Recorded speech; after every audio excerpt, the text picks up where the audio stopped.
Tuned in to the Connect. What up with it, world?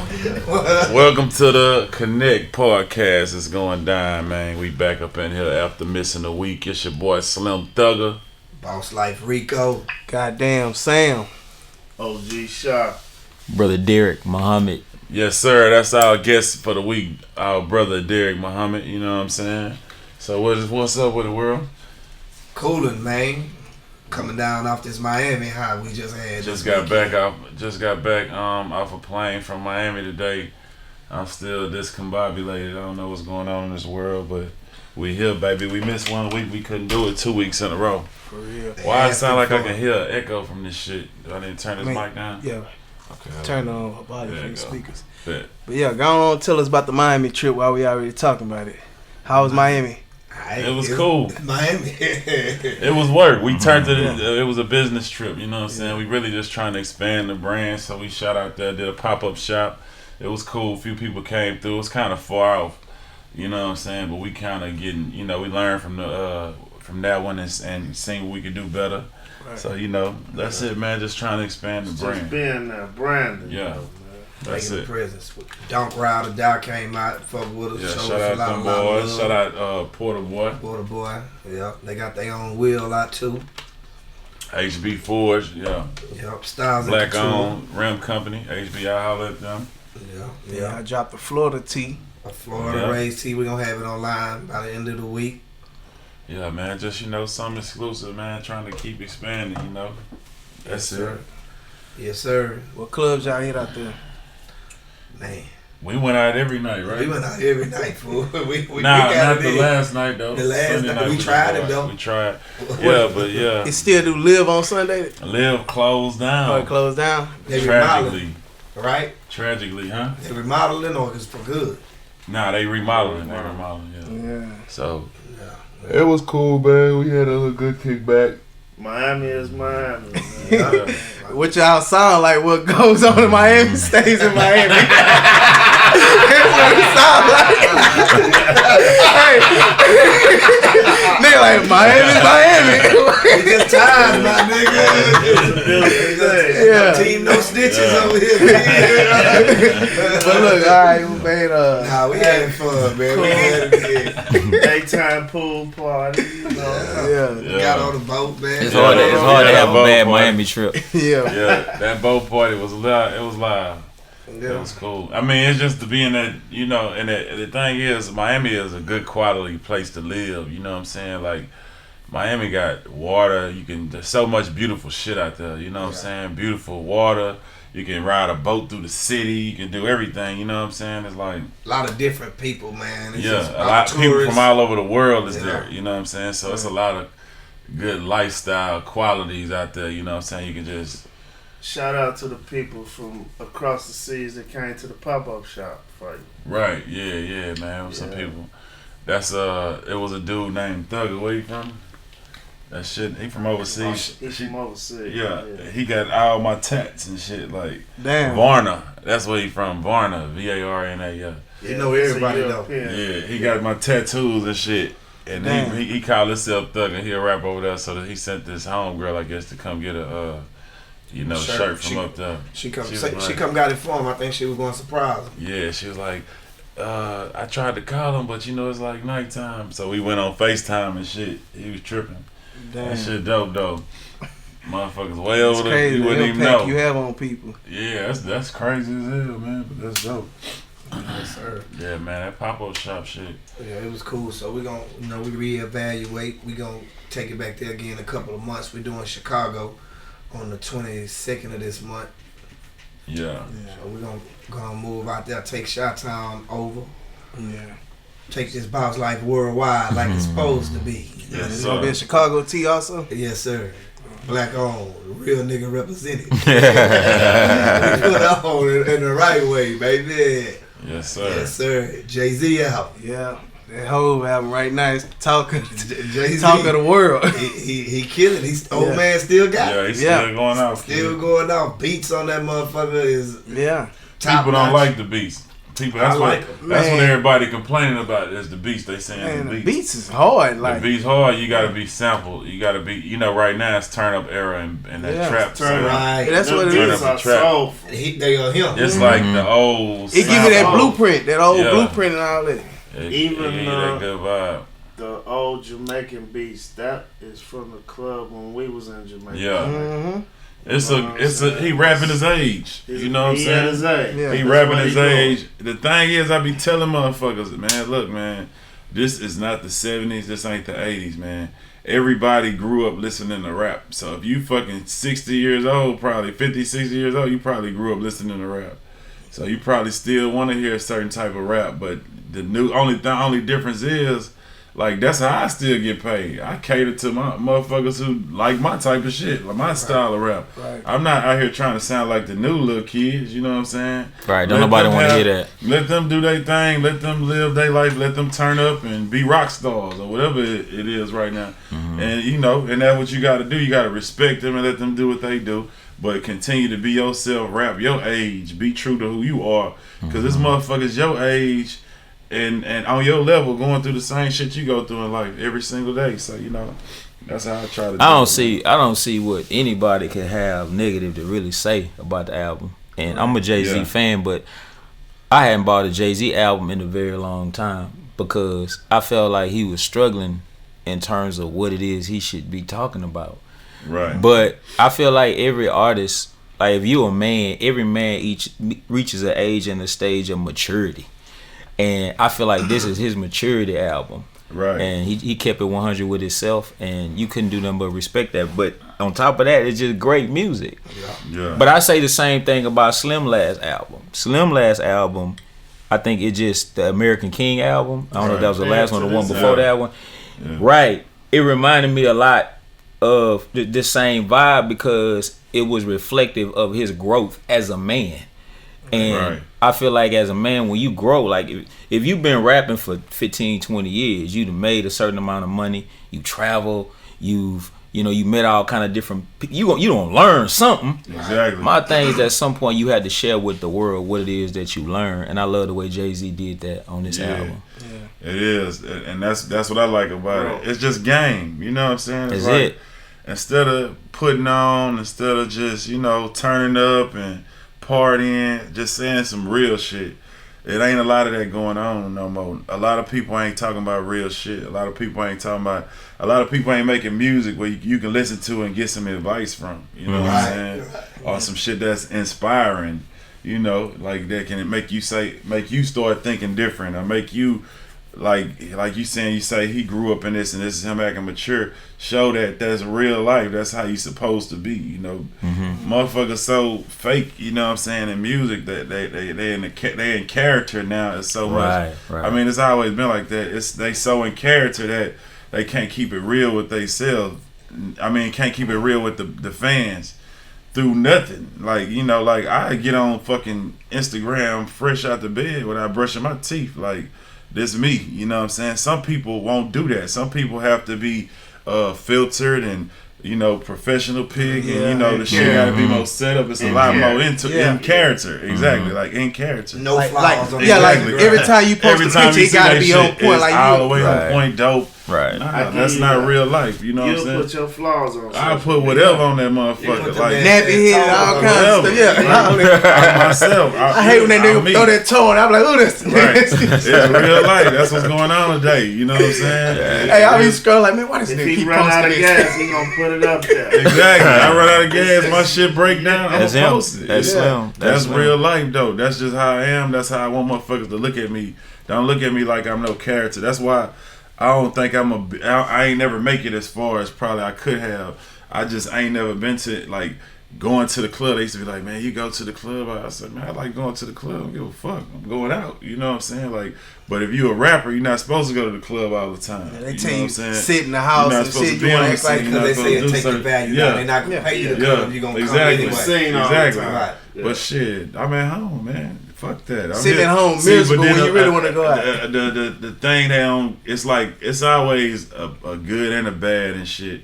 And I think a lot of motherfuckers got lost because they wasn't never on the scene. You know what I'm saying? Motherfuckers forgot about him. But you see Slim in that bitch every day, you can't do nothing but, see me and, whatever going on. But I think that's something else you can gain from that, though. Everything got that positive and negative. But at the end of the day, man, more than anything, from day one, what I want to be is real. I want to be able to be myself. You know what I'm saying? And at the end of the day, even if people don't necessarily like it, they're going to respect it. And respect is, I call that a universal currency. Like, that's worldwide. Yeah. When you respect people and they have mutual respect for you, no matter what country you go to, no matter what city, what state you go to, that goes a long way. And when you I think people want to hear or see people be more transparent nowadays because, you got fake news, you got most of your women on television, everybody look just alike. Right. With the eyelashes and the fake behind, with the fake breasts, with everything fake. Everything. So really, when they see somebody being themselves, actually being real, being authentic, that's like that ain't normal no more. Exactly. That's attractive to people now. It's so much shit like that. Tattoos. If you don't have tattoos, that's something different. Like it's just so much shit like that, man. And the world is just it's so different now, man. But I heard I think I heard this was the brother who did the Tupac movie. Either I saw this in the movie or I heard him say this on the interview.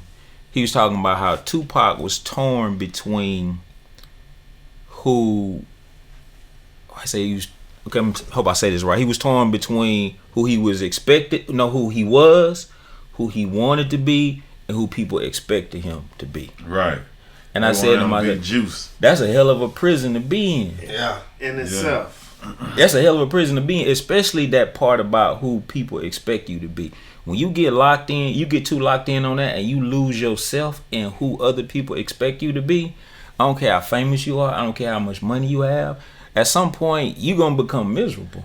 You're going to be miserable and you ain't going to know when to turn that switch on. Like sometimes, with anybody, if I did a certain type of music, you know what I'm saying? Motherfuckers who liked that type of music gonna always want to hear that type of music, you know what I'm saying? Mm-hmm. They just want to put you in a box where they feel like they liked it the most, you know what I'm saying? Everybody got a box they want to put you in everywhere though, and everything. Mm-hmm. But some niggas go too crazy. Some niggas try to fight it too much and lose themselves, and then some niggas can maintain it, man. It's different though. It's just all about being yourself, man. Just being authentic and not being afraid to be yourself. They say transparency is the new currency. Like, the more transparent you are, the further you'll go. But I was thinking about Jay-Z album. I really think this might be some of his best work. Man, it's hard to say. Blueprint 1. Blueprint 1. I don't know. But that first, but on the cool, because it's such a short number of songs, like I like all of them. It's an instant class. That's what I do know. Like every song, because I like In My Lifetime. And then when I go back, I like Reasonable Doubt. That's the first one. That's my favorite album too. Yeah. But see, it's like I looked at. I was thinking about Marvin Gaye and how Marvin Gaye made, they call it an activist album, that's an album where he was talking about what's going on in society. Kind of like what Slim made in his last album and what Jay-Z just did, right? Marvin Gaye wasn't no conscious dude at all.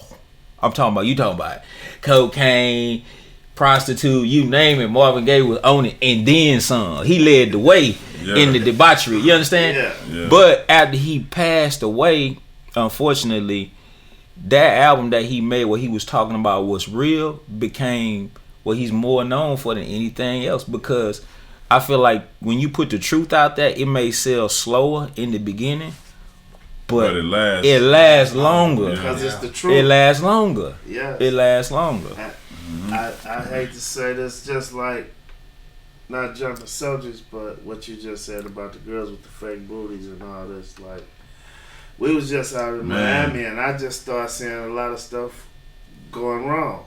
I was talking to them. I said, is this what happens? Is this the after effect? That's that 10-year effect. You know what I'm saying? Like, if it's real, it lasts forever. Right. You know what I'm saying? The fake, it's short-lived. It's short-lived. Wow. It's short-lived. It ain't gonna last long. That go with anything. That go with anything. So, females, just go to the gym.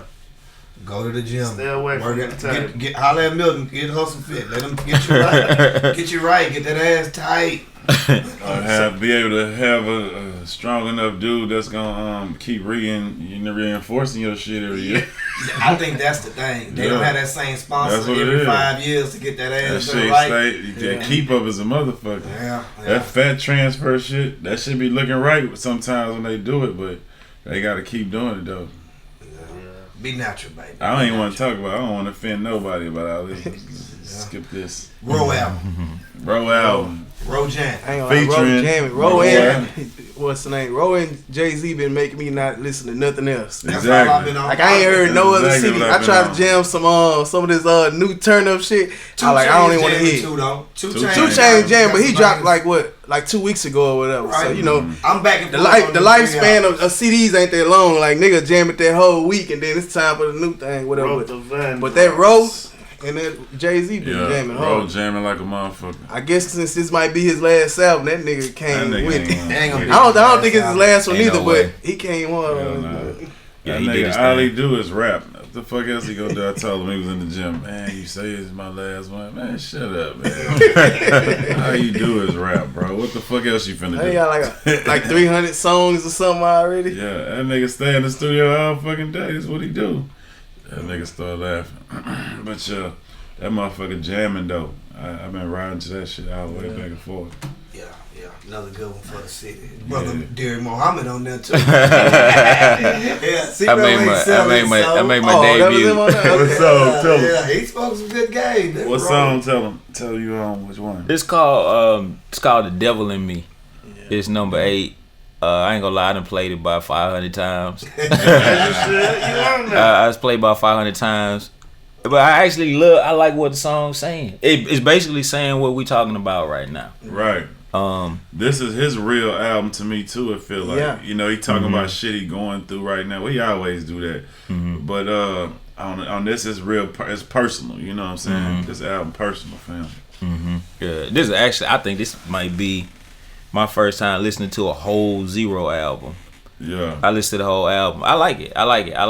Yeah, but the song that we did together is basically I'm just talking. I'm not rapping. I'm just talking at the beginning of it. And I was at dinner one night and he called me, which Zero don't even talk a lot. So I was like, "What's going on?" He told me, "Man, I'm working on this album," and he said I'm working on a song, and the song is it's a letter to the Illuminati. It's my letter to the Illuminati talking about how I could be more famous. I could have more money if I compromise this or that. But at the end of the day, I can't sell my soul. He said, so just, call, leave some on my voicemail that you think could go with the song. So I did it right away. And when I heard it, I loved it. It was dope. I loved it. Dope. Yeah, I loved it. And I think that's relevant for everybody. Everybody done been in that space to where you've been tempted to completely compromise your principles in order, either to gain a buck or to gain popularity or to gain fame or whatever. And when you stick to your guns, you're always happy that you did that. Right. Yeah. In In the long run, that shit go a lot of ways. Like that's the main problem right now in these streets is everybody acting out for emotions and moving fast. Without thinking long term or long run. Like. And that's what it ended up. They either end up in jail over some dumb shit or doing some dumb shit. Either way it go, that's just because not. That's what we call this microwave era. Yeah, they want everything right now. Rushing to social media. That shit don't last. Complain about it. I call it trying to out hustle the universe. You got to know how the universe is built. It's constructed in a certain way. If you plant a seed on Monday, you're not gonna get no crops on Tuesday. Right. You have to wait. But now while you wait, keep planting seeds. And then, when the harvest cycle come around, you'll get what you planted. But what not even just the younger generation, just a lot of people, period. Everybody want to take a shortcut. Everybody want the shortcut. And you usually crash when you take that shortcut. So you can't out hustle the universe, and that's why I say that I had a saying that I say the rabbit run faster, but the turtle live longer. True story. Yeah. The rabbit run faster, but the turtle lived longer. That's real life right there. Real life. Right on. That's the problem though, man. Motherfuckers just want their shit right now. Instantly. And then they get themselves in a bigger situation. Right. And really end up further back than they was. That's exactly what's happening. I appreciate the struggle more. Yeah. You know what I'm saying? I think shit. You got a story to tell and you appreciate it. Yeah. Like, you appreciate it more. Some people that get that shit real quick, they don't value it and they fuck it off real fast, do dumb shit. If you done been through some struggle, you gonna know, hey, I ain't gonna do this. Take your time. That's it. And value it more. That's what I'm saying. And that's something that can come with having, OGs and shit around you too. You can learn from motherfuckers around you and see where they fucked up at, but a lot of motherfuckers don't even have that, man. Motherfuckers just out here. I don't want to hear from nobody, period. Yeah. Some of they OGs ain't got it though. Right. A lot of motherfuckers. That's who leading them astray. A lot of times. motherfuckers don't got common sense, and a lot of motherfucking OGs don't have common A sense. lot of OGs need OGs. Sending them on some dumb moves, man. Right. Or what they do is they try to take advantage of the youngster's ignorance and get the youngster to be the crash dummy. Exactly. You get the youngster to take, the penitentiary chances. Yeah. And while you sit back. Exactly. But at the end of the day, that don't work out for them either. It could destroy everything and everybody. Exactly. I seen something on World Star today, fool, and it was in Chicago.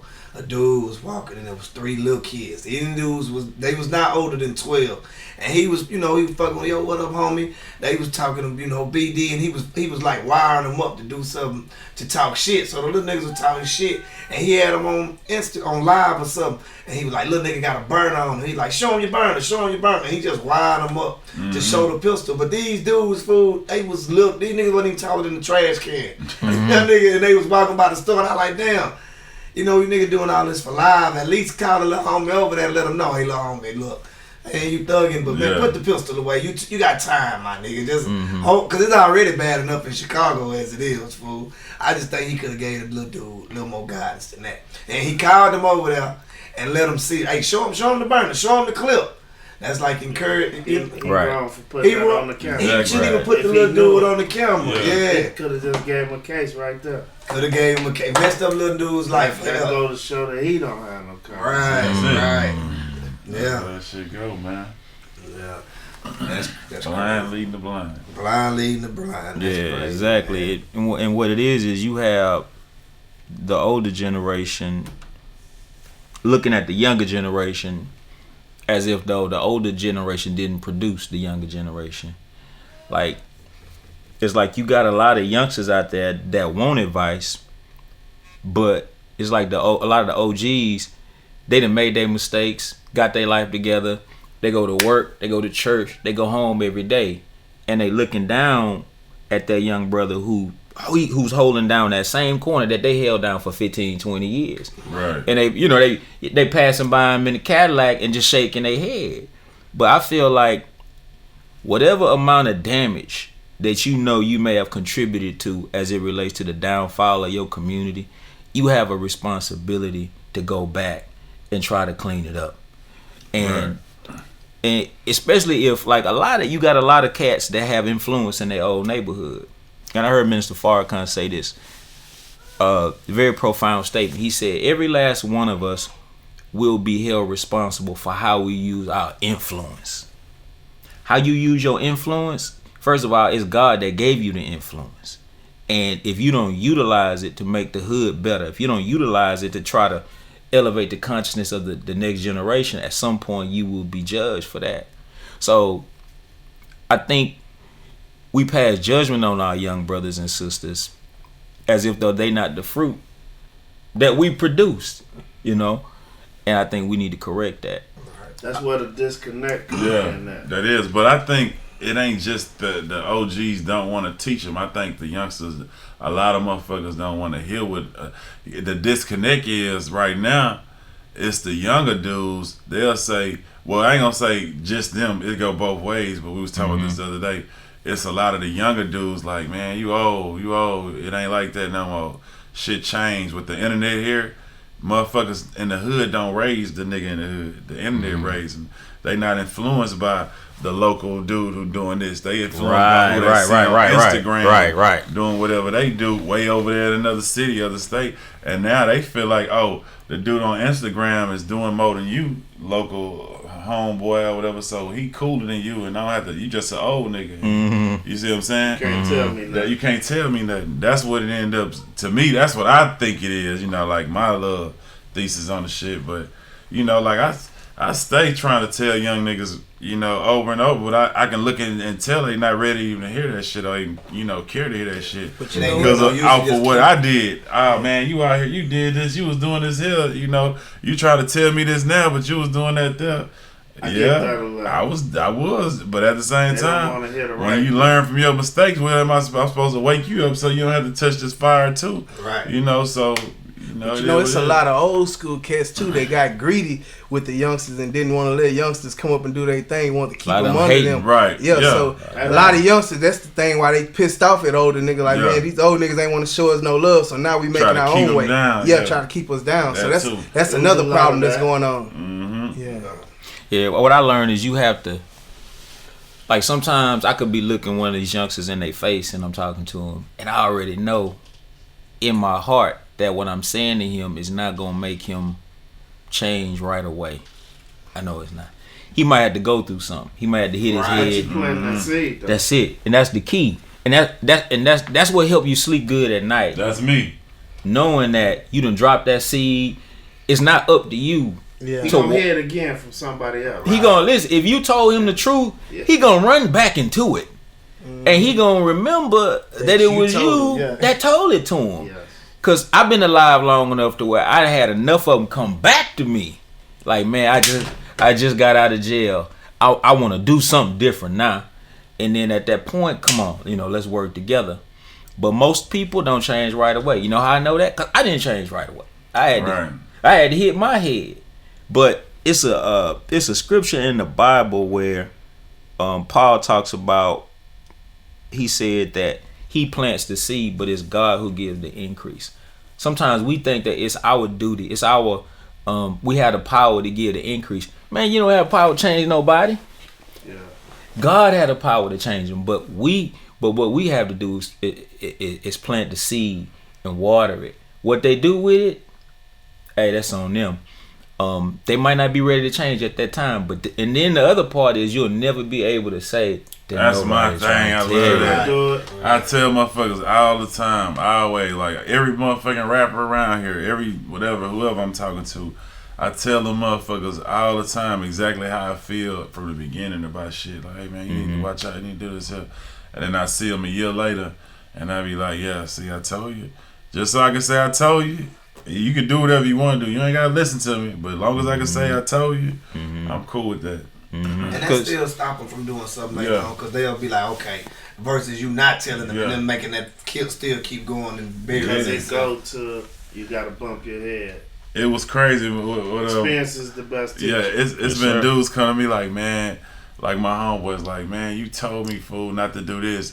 And they thought I was hating on them. They thought I was trying to hold them back or something. You know what I'm saying? He said, and he didn't. And he had ended up losing. Like he told me, man, I swear, bro. I when you told me that, I thought you was hating and trying to hold me back for it and do this here. I ended up spending over $100,000 on that shit, bro. But if I would have listened to you, I would have been cool, man. And that's what I love the shit. You know exactly what I'm talking about. Yeah. I just that's a hard lesson to learn right there. There you go. I'm telling you. 6-figure lesson. That's how I always am. Too. Like I was honest. You was telling me the right thing, fool. Yeah. You know what I'm saying?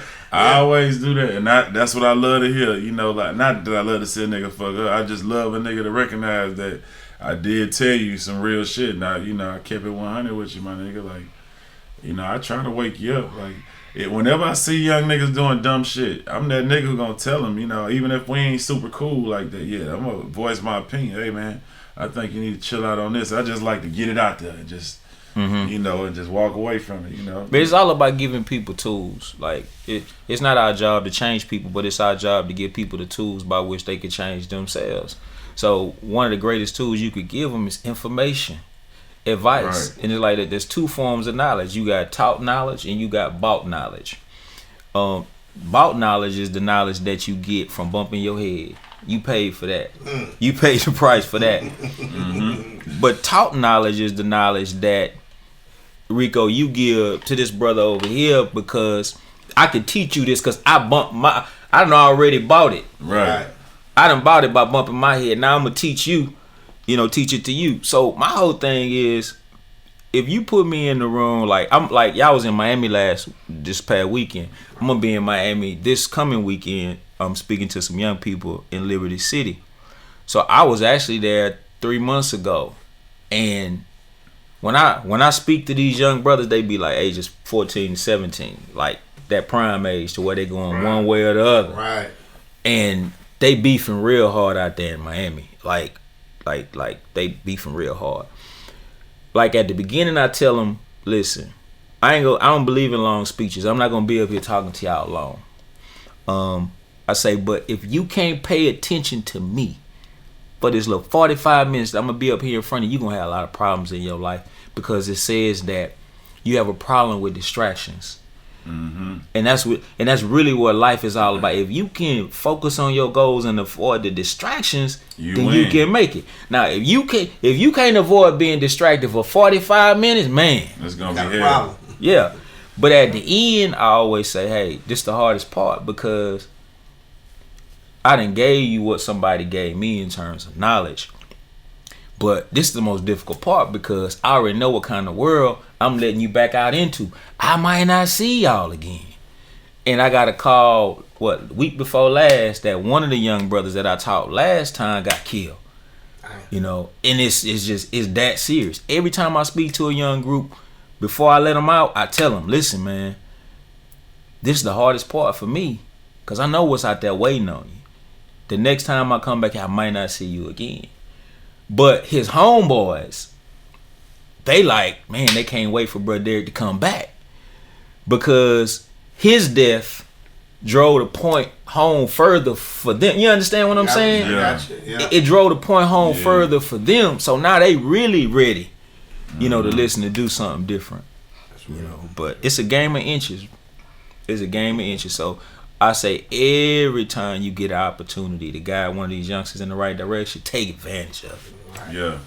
That's part of what we got going on with the Boss Life Foundation, trying to guide the youngsters in the right way, man. We got something coming up where we're going to mentor some more boys and girls, youngsters around that age. Put them on the right path, give them that good knowledge. Yeah, man. When I take a page from the Boss Life Foundation when I speak to young people. Like, if I'm in a room full of young people and I ask the question, I got it on video. I'm going to show it to y'all one day. How many of y'all in here want to be your own boss? Every single hand in the room go up.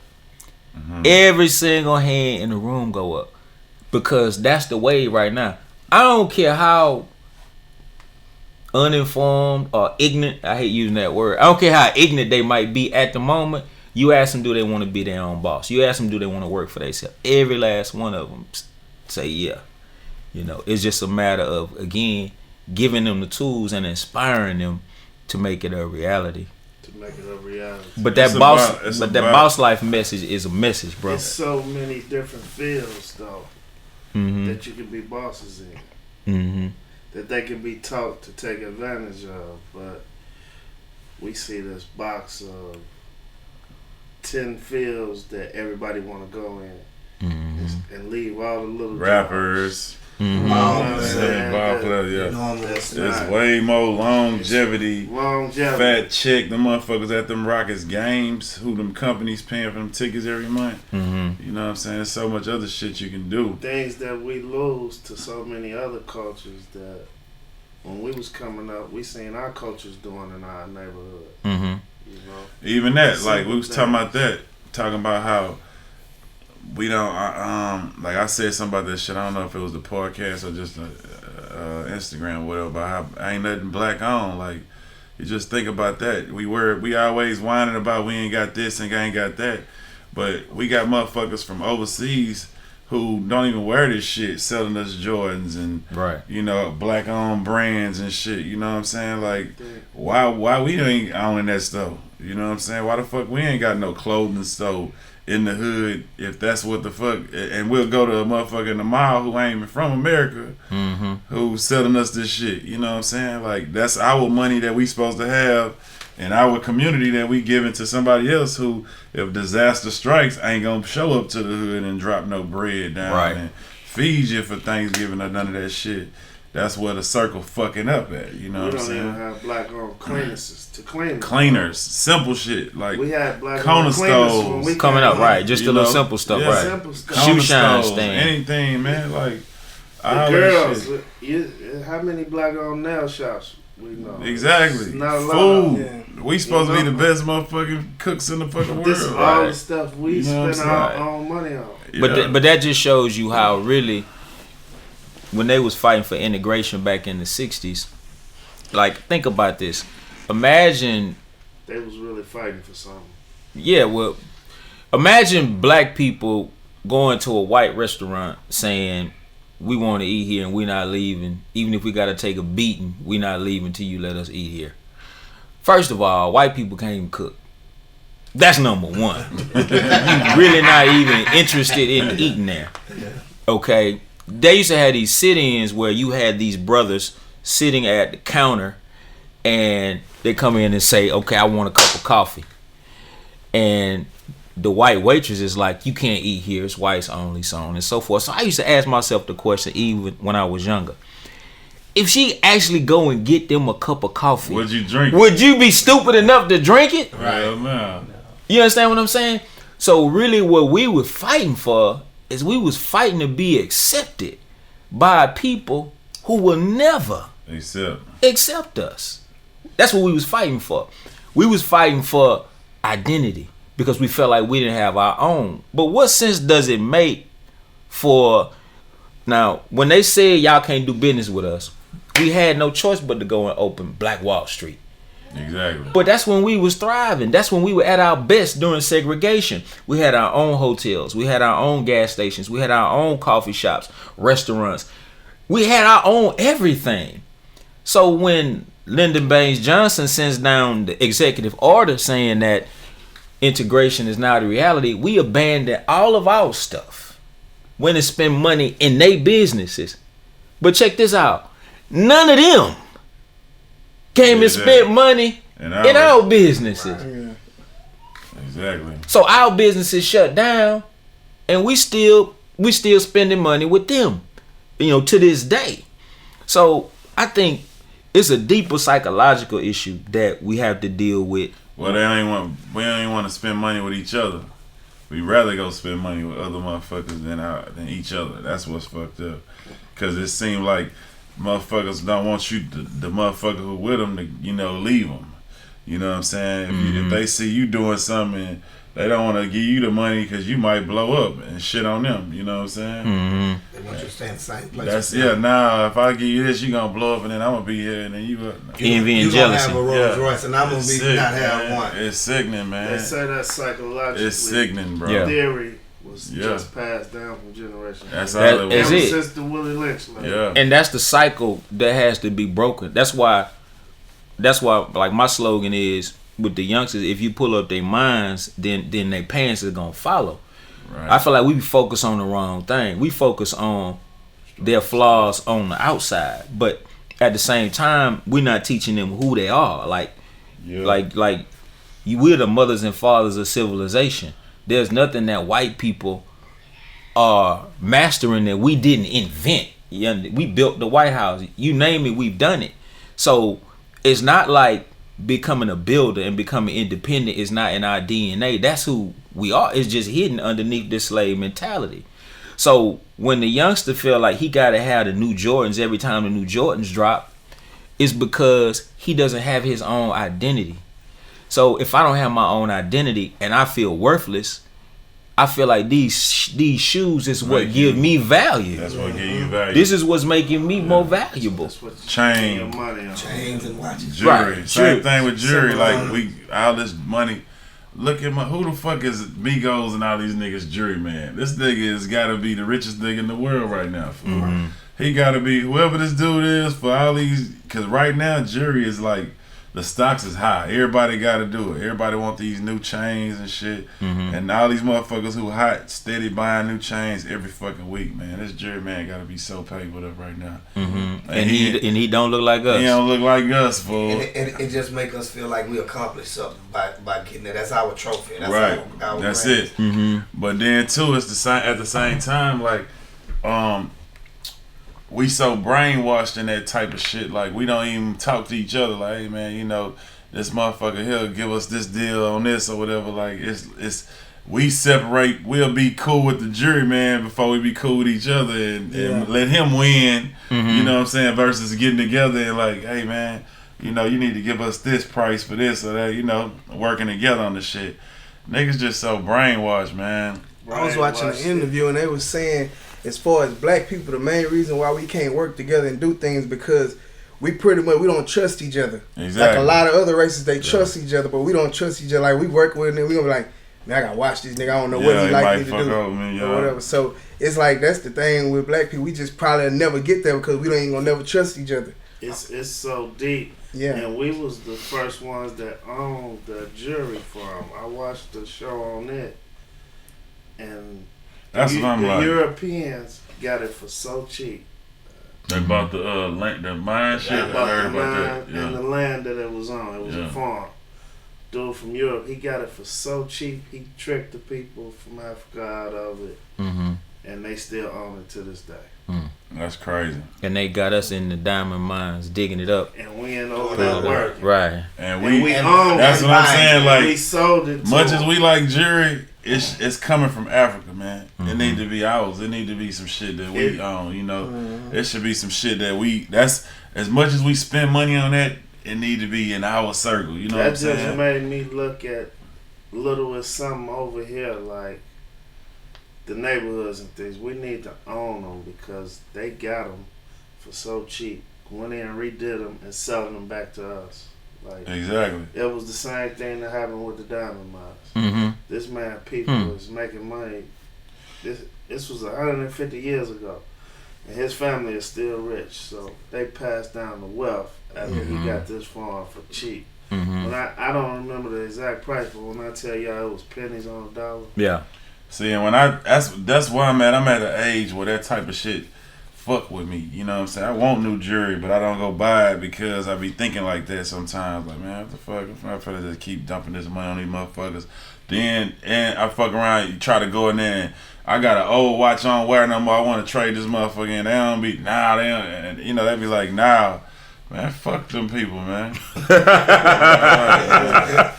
Real life. I just don't. They cool, you know, but at the end of the day, man, I'm just on some fuck all that bullshit, you know, fuck all that bullshit. I'm just at a point where I see everything.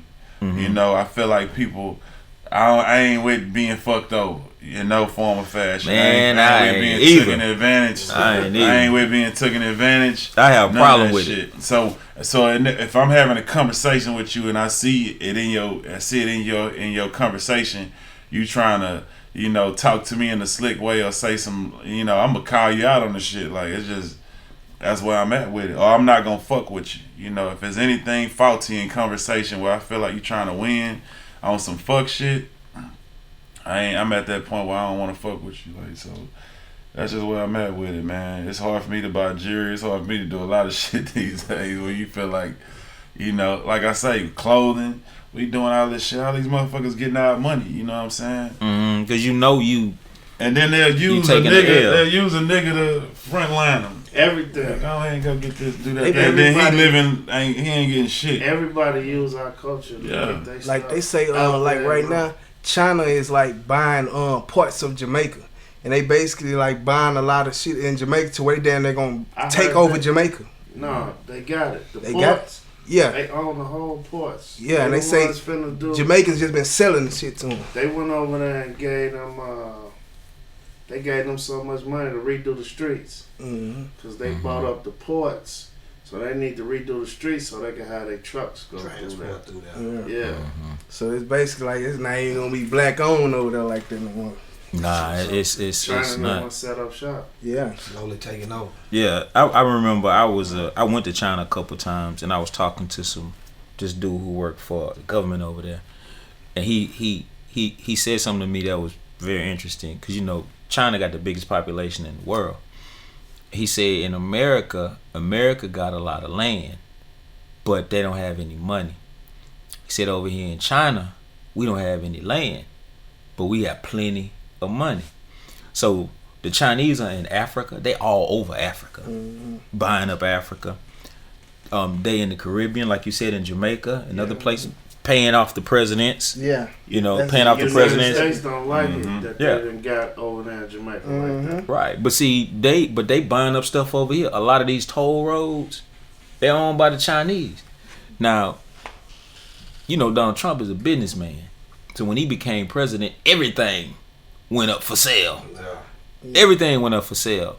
So the Chinese ain't going nowhere no time soon. That's why you got Chinatown in damn near every city. It's in every city. Yeah, every city you got Chinatown. And they own 75% That's cool. of the See, like, skyscrapers. my thing is with that Chinatown, that's cool. I respect that. I just want our own. There you go. But if we can do that as black people or whatever, that'd be cool. That's it. Like, and I see them building that out for, having corner stores in our neighborhood, having these exactly. That's my thing. That's my beef. Like, and it ain't no beef with them. I'm not knocking them for taking advantage of the opportunity. They just work you know what I'm saying? Better as they people. just putting it. It's just sad to see that. You go to white people neighborhood, white people own shit. You go to like I said, Latin neighborhoods, Latin people own shit.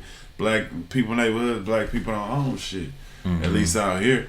And it's like that's just not cool. It's the same way. It's the same way everywhere. If you go to a black neighborhood, you're going to Timmy Chan's, the Asian motherfucking that's probably why the black neighborhood be so run down and everything because it ain't our shit, so they just tearing it up. They don't give a damn what it is.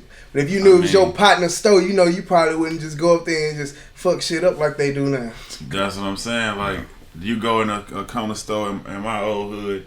It's got the little 10-cent kind of waters, Then you ain't got the options of let me get some Ozark or some. Nah, they just gonna give you what they want to give you, the little cheap motherfuckers. That's how you know what I'm saying, like that type of shit. It's psychological thing because it's everywhere. It'll talk crazy to you. It's not. Yeah. These Asian people, like don't get it twisted. They can't stand black people. They hate black people, and if you ever want proof of that, try to marry one of them. They one of them daughters, they cut her off. Try to marry one of them. They cut them off. But they can't stand. I grew up off Homestead, and I remember when I was 14, I got a pistol pulled on me at that corner store right there on Parker and Homestead. That's what I'm talking about right now. That joint right there. Yeah, right there. That store been there as long as I've been alive. I lived in the projects right behind it. So this is what I be trying to point out to people. It's money in the hood. It's money in the hood. Listen, if it wasn't money in the hood, you think that Asian gonna keep coming back? He open life that in danger. he there every day. But my thing is how they come up. They don't even really speak English that much, but they have enough common sense to run this stuff. Why we can't do that? That's my thing. Like you got motherfuckers who coming from overseas who ain't even been in America 5 years, but can have a whole running business in the hood and it is successful. But a nigga from the hood. Just think about it. You really wouldn't want to go out there. Just think about it. You say I'm finna go put a Slim Thug store on Homestead. You gonna be like, shit, them niggas gonna try to run my shit to the ground. Niggas gonna try to rob all kinds of shit. But I'm not in the business of opening stores. But there's niggas in the hood who's selling dope who could be doing that. Yeah, you see what I'm saying? But see, I'm getting ready to do something over there because over there, like where we from, ain't nothing. It's just like a ghost town. The shit just ran. It ain't nothing. Like my grandma. But who own that? Some motherfuckers probably from overseas probably own all that shit. K Morgan and all that shit. Oh yeah. It didn't used to be like that. Yeah, but it used to be a popular area. But somebody got to. I feel like somebody got to take. It's a way to do it. You understand what I'm saying? It's a way to do it. Like I got some of my guys in Miami. They got a wing shop and like 4 or 5 different businesses on one block right there in Overtown. But it's just the way they do it. Like people know that if you come in this business and rob this business, it's gonna be some heavy consequences. I don't think that'll be an issue if the hood see it's black owned and they see us as some people trying. They see what the people trying to do. I don't think we would have those type of issues. Right, but the thing about it is they want to make us believe that other people can survive opening up business in our community, and but we can't. Exactly. Nah. Yeah. If this Asian been here in this, they call it convenience store. I call it an inconvenience store because it being there is an inconvenience to the community. If he been there for 45 years, you mean to tell me I can't open up a store cat a corner to him? With the and shit provide people, the needs of my community. What the fuck? With the shit people actually want though. You know what I'm saying? Like not just making you have to have this type of water. You know what I'm saying? Like respect with it. Have a motherfucking just have it where it's a real decent running Give store. us some quality. Yeah, quality in there. Yeah. Food wise, man. Motherfuckers going to these little Timmy Chan's and these, I ain't gonna say Timmy Chan's personally, I'm just saying these type of stores. Man, the meat out of that shit is the lowest grade of meat in the world. That's probably why motherfuckers dying of cancer so Straight much. up. You know what I'm saying? Like Straight up. you don't know what these people feeding you. You know what I'm saying? Or selling you. Like that's what I'm saying. If it would, as much as a black motherfucker can cook, it should be more black restaurants. We shouldn't have to just go to Burns Barbecue and what else? Esther's, and it should be a lot more different shit going on. You know what I'm saying? It don't need to be just KFC chicken. And we the baddest motherfuckers. What the fuck is the baddest chicken shack in the hood? You know what I'm saying? That make a motherfucker show up in the hood, and that's $1 million lick right there. You can have it, but that's just taking advantage of different shit. You know what I'm saying? Another part they smart on though, they own them properties and they not selling them back to us. Right now. Yeah, exactly. So that now we got to go up there like the Black Panthers with them choppers and run them up. Let's get it. Come on, hood. Hey, let's go. By any means necessary. Right. But we gotta think about. We gotta think like that. Taking back the hood by any means necessary. Like there are ways to make them offers that they can't refuse, just like they do us. You see. They leave. Listen, when they leave China, they leave China poor. They got a suitcase with their clothes in it, and that's it. And what happens is, at least I know this is the way it used to be when they get to America, and they get the visa, so on and so forth. They have programs that make it easy for them, to get business loans to go open up these businesses. So that's just a formula. Hey. I'm growing up in China. I'm in this little old or Korea, wherever. I'm in this little old hut, this little old project. But as soon as I get old enough, I'm going to America and I'm going to the black neighborhood and get rich. Start me a business. And you think like this, it might be 4 different families as it start off, but now they up to 10s and 20s, and they all got a store in different neighborhoods. So now they all shop at the wholesaler together. So he's forced to give it to them for cheap, penny on the dollar. And that's how they do with the hair care business. The hair care, all that. That's what I'm saying. Like, this is my point. Like, as much as motherfuckers spend on eyelashes and weave, why the fuck we ain't getting that money? That's supposed to be our money. She's Happy Hair and Super Weave Express. They big shout out to them. Yeah, right. Big shout out to them, man. It need to be more black hair product stores that's owned by black people. That's just 2 out of a million. You know what I'm saying? Like, and look at them. They getting it though. They getting money though. You see that? They showing that it can be done. Exactly. And see, it's just you always have to have people that lead the way, like you brothers. Taking over those lots in the Acres Home area and building homes. Like you got to have somebody that's leading by example. You never know who it is that's watching, and it may be a slow process, but folk gonna start waking up. Cause I'm gonna tell you why. We about to not have no choice. Exactly. Right. We about to not have no choice. At that point. We there now. Yeah. We don't really have no choice. With old boy in the office. We're at that point. Man, we need to just. I don't know. Like at the end, and at the same time, it shouldn't be nothing that like boss life should do everywhere, because that still wouldn't be. You should be doing it in your own community. You know what I'm saying? Exactly. So that way, y'all can get the money. Motherfuckers can get their own money in their own neighborhood. But see, the boss life is the message, though. Yeah. That's the message. You have the example to back up the message. But it's the message that we gotta. You understand? We gotta penetrate this. Man, when I drive down the street and I saw this little brother in 3rd Ward standing on the corner selling fresh fruit. He out there chopping it up like he work at Benihana's or something. I mean, he out there doing it. Pass by, he out there again. Pass by, he out there again. And people, they lining up to support him. Now, he don't have no building. He don't have no real estate. He ain't got no location. His location is that block right there. Man, start somewhere. Exactly. That's boss life. It start with the mentality. Right. That's what I just, matter of fact, I just seen Mark, what's up, boy, on Facebook? How his last name is? Zuckerberg.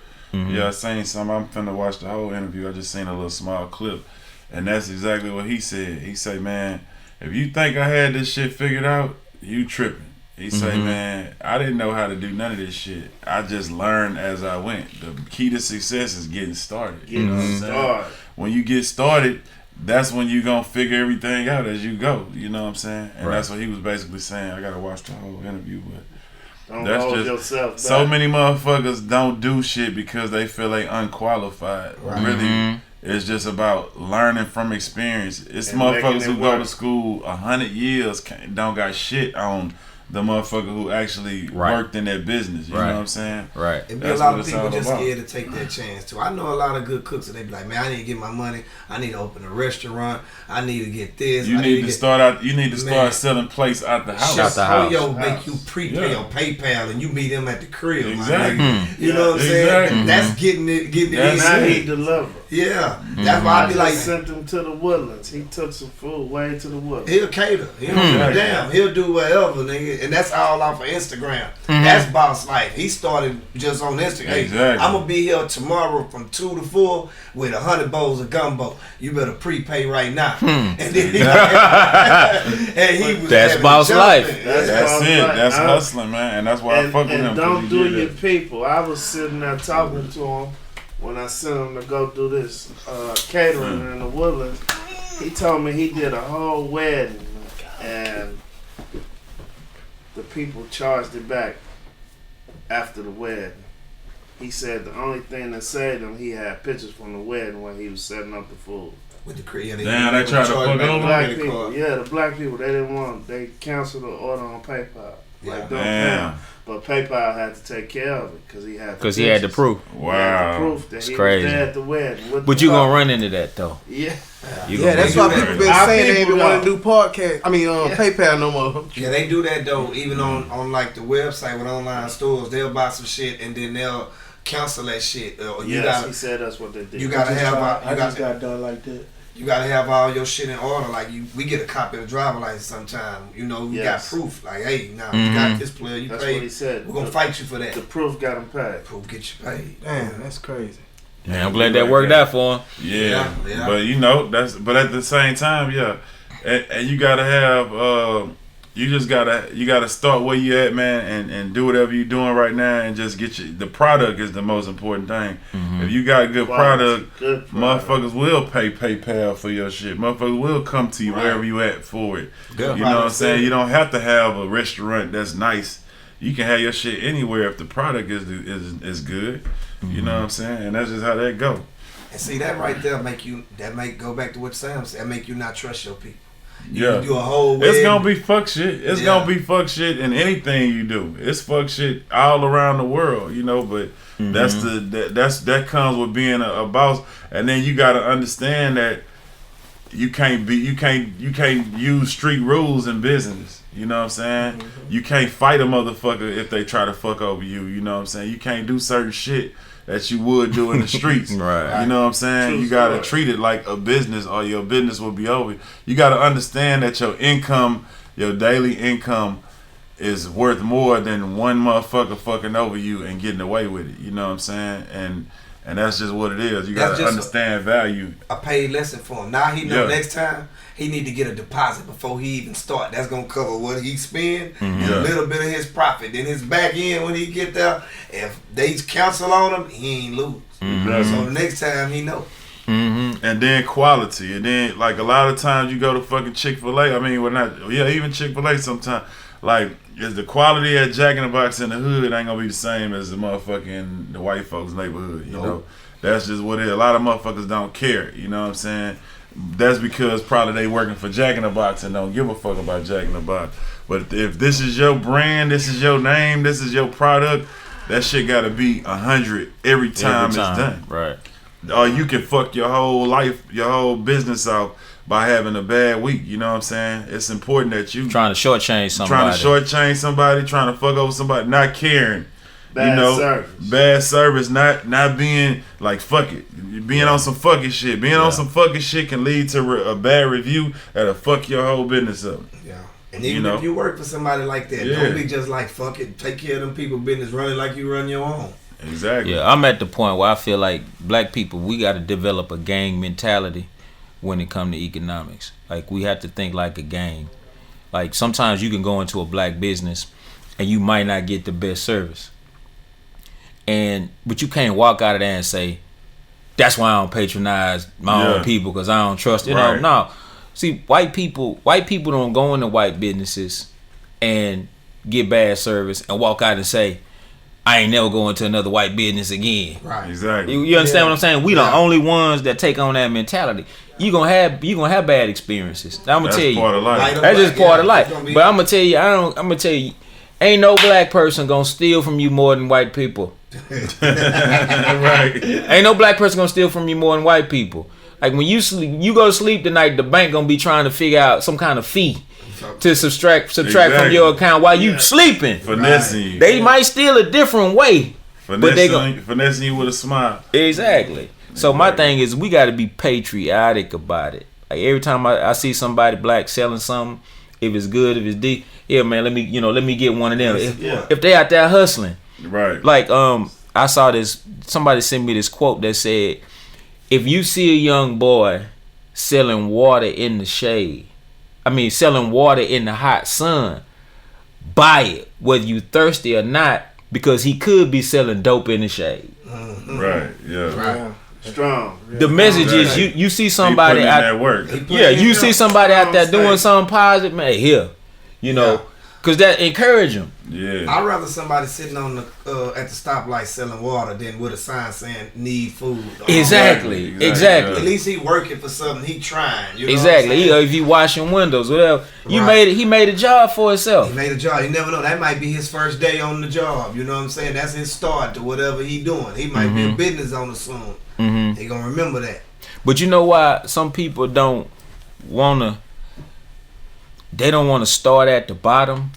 Because they scared that starting at the bottom look like they at the bottom. Yeah. And they're afraid. They scared of what other people gonna think if they see them standing on the corner selling fruit or getting their business started. It's a meme going around about you niggas laugh at you for being at the bottom, for struggling when they all started and they had to struggle the same way. Exactly. That don't make sense. It starts from the bottom. Back to not knowing yourself though.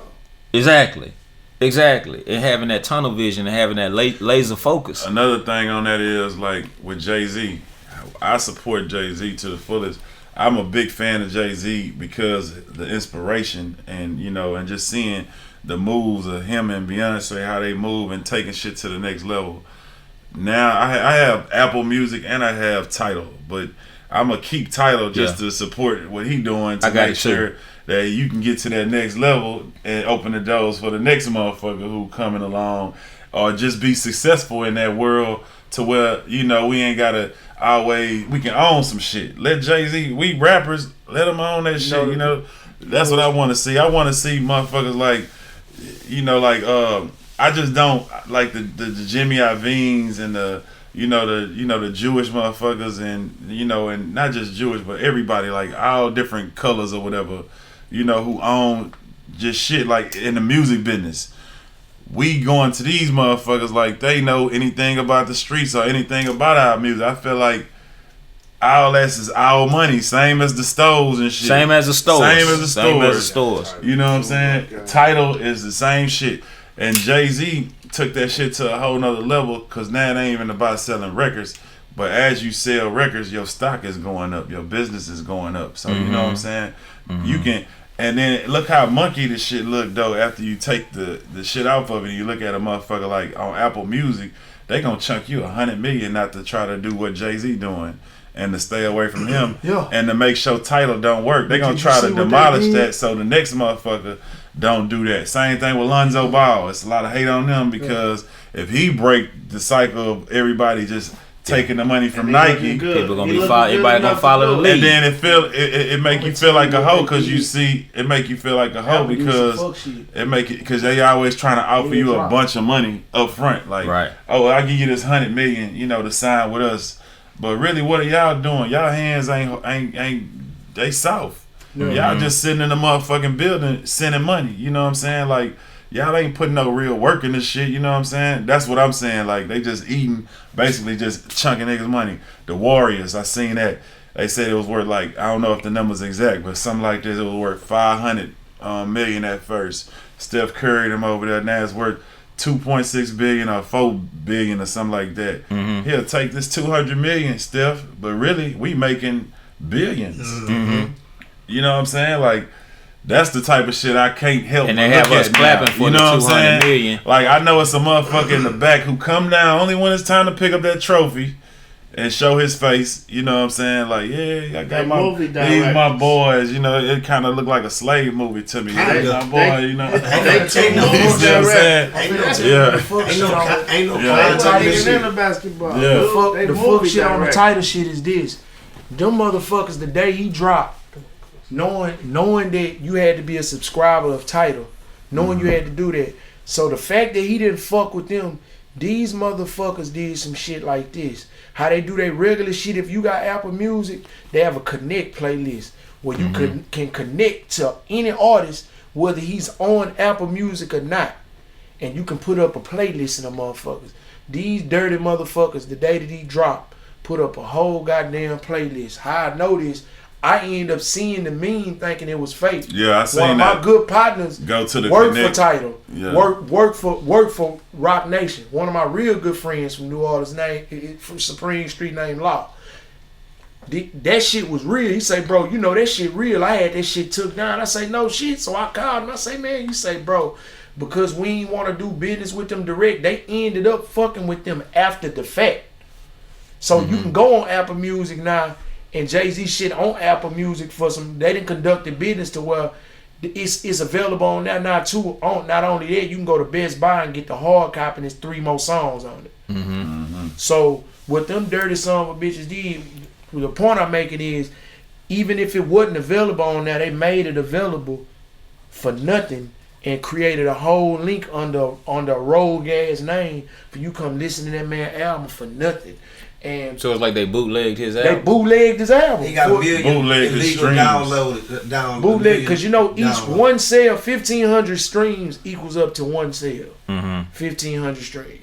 And knowing where all this shit went and the way he set it up with Sprint, the thing about what Hove doing, it's worth now. Tidal worth more than damn near all. Even prior that's what I'm saying. To him making that release, he done made the stock on it so high to where that man trying to bring people over there to where they paying you damn near 10 times more of what Apple would even pay you as an artist. You own your shit still. Yeah. He trying to make it where you make money and you still own your shit. Yeah. To whereas you go over there, they give you groundbreaking. But the thing is, a motherfucker gonna jump for that check. Yeah, groundbreaking. Not only that, it's this, bro. Like same thing with deals, major deals. Yeah. They go get a nigga out the hood who never had no money. They know they finna make $1 million out for you. They gonna give you $100,000 and act like and sign you for 4 albums and make $1 million off you 4 times. Yeah. You know what I'm saying? Like when you look at that, it just kind of make you feel like, you know, it ain't no. This is by design. Like these motherfuckers is doing this. This ain't no good business. Is what I'm basically trying to say. They fucking over niggas. They fucking over niggas. Because the independent Jay-Z, how he said, yeah, y'all niggas still signing deals for real after all they stole from Lauryn Hill. Like real life though, you know. How many platinum motherfuckers who was selling platinum every time ain't got shit now?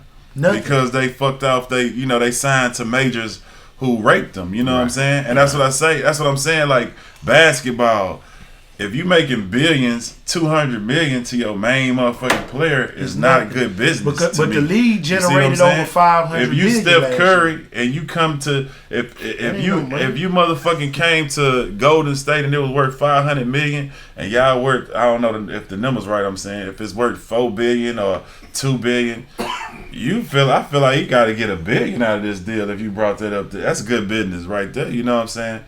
That's what I'm saying. Like I feel like all around our business is fucked up. We getting too little of everything on major deals, on all this shit. You know what I'm saying? We ain't look at life that. It make me look at everything like that. I'm looking at everything like, man, we ain't getting enough for our own money. You know what I'm saying? We getting fucked over. These hoes will give you some percentage of a 360 deal, and you get a point system off of your music that you in the studio every single night working Blood, on. sweat, and tears on everything. Like, and they ain't putting in enough work to give you that type of cut. You know what I'm saying? Like, we the curators of the culture. that's just how I see everything like that. Right. Though. If it wasn't for the artists, it wouldn't be no profit at all. Right. Man. But that's the way they structure. Not just the music business. Not That's just what I'm athletics. saying. They structure everything. That's like what I'm that. saying. Like, period. Everything That's is what I'm structured saying. that Like, way. I'm at an age at a point in my life where I'm looking at everything like this. Every single thing, like I say, and I'm seeing how the business is fucked up in everything. I'm seeing how motherfuckers ain't really getting what they worth. Because if we was doing any other kind of, if we selling all, you know what I'm saying, and the company worth 500 million and you bring it to 4 point whatever billion, come on, man. You know, it's a whole nother story. You know what I'm saying? Like, And it's a trip. That mean, even with a $200 million contract, this is an undervalued contract. Exactly. That's my point. But this LeBron said that. But this he is should get 400 million. Exactly. Like 200 million ain't shit. Exactly. But That's you do my know. point. But you do know the league in the past 5 years, damn near every year for the past 5 years, the culture of the league has progressed so high that they making. And Jack told me this, bro. They making 400 billion. They have so much money that they're generating off these players alone. For instance, college. And they to where they hands finna is soft, man. They just like pushing college buttons. right They now. not College putting in no curate work. more money than the actual league to where these kids can get paid, bro. Right. To where they not even paying these kids. They selling these kids jerseys. That's a real and they ain't plantation. making no. It's been a thing about that for the last couple of years. That's a real plantation. Yeah. Because the problem is, we think money, they think power, and they two different things. They're mutually exclusive. See, they'll pay you to keep power and control over you. That's They exactly give you what some I'm money. Exactly what saying. they do. And That's see, my point. and that's how white people think, especially white men. Especially a white man don't like a black man walking into a room and that black man be independent. Don't let that black man be smarter than him. It's a problem. Don't let that black man have more money than him. Man, it's a problem. That's how they wired, bro. Even power. That's how they wired because it's in his nature. They call it white supremacy. Yeah. It's in his nature that he's supposed to be dominant over any and everything black. That's why a lot of these white cops shoot these brothers. That's why they shoot these brothers. Like Mike Brown didn't get killed because he did anything to that cop. He made the cop feel powerless. And so when you make a coward police officer feel powerless, what do? He go to his power. That's the only power he got, and that's his gun. So it's just a mentality that they have. And the only way for us to combat that mentality is for us to start thinking about power and recognize that our power is in our unity, in us doing stuff together. Man, imagine if, let's just say 50% of the black players in the league had a meeting in somewhere like this. No media, no social media. You leave your phone at the door, and they mapped out and they strategized how it is they're gonna leverage their power to get more money, to get more equity, ownership, so on and so forth. It wouldn't be nothing that the owners could do because it ain't no NBA without black men. Exactly. What if all the black players, I say, went to black colleges? And we started the black NBA and the black motherfucking football league like back in the day. Obviously, somebody was telling me how that shit was back in the day. the shit got crazy. It was a lot of black team owners and everything. Motherfuckers was getting money. That's why they came in. That's why they came in. Yeah, right, it was a better show. Just like the independent rap game. They had to come in and shut that down. But that's what created because they was losing power. This is where they so smart at now. They put the divisions in the colleges, so all the Division 1s they own. Yeah. Like all them is they friends now. Yeah. So the people with the leagues, all the division colleges are they buddies.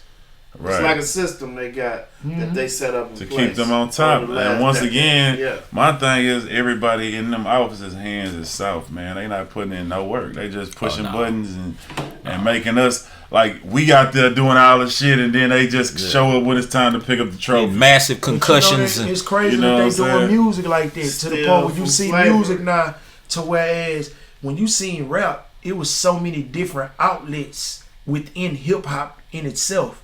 To where now they trying to curate it to be just one lane. That's why all the music sounding the same. Anything with a message, bro.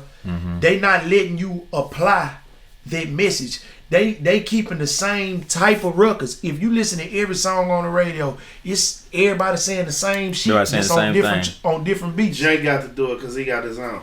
He got his own platform. He got his own platform, so he can present that shit the way he want. But if you look at every young and they look alike, that's power. That's power right there to be able to do it without nobody helping you, to be able to put out your own music to your own streaming company, and everything. With the biggest streaming company in telecommunication, he went with Sprint.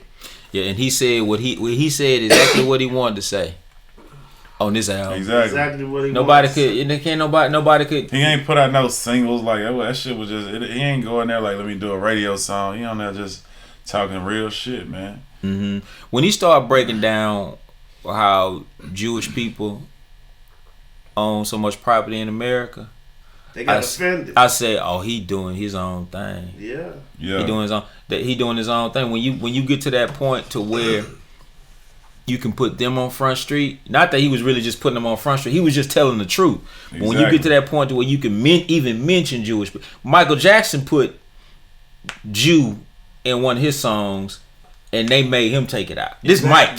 That's because they Because they had power. They had control over him at that time. If you watch NWA movie, go ahead. When motherfucking Ice Cube went off on that manager, what the fuck happened? He was like, no, he can't do this. I'm going to call my Jew friends and do that. Yeah. It's cool when they go at each other and talk shit about each other. When you talk about them, they like, nah, we ain't having that. But they got upset at Jay-Z, but they couldn't say nothing about him. I seen Russell step up for him. But the Jewish community tried to Did they? Yeah, they tried to. Yes. But do you know how you stop all that cycle? It's a process it's a lot of brothers doing right now that it can start within people within a position of power, group economics.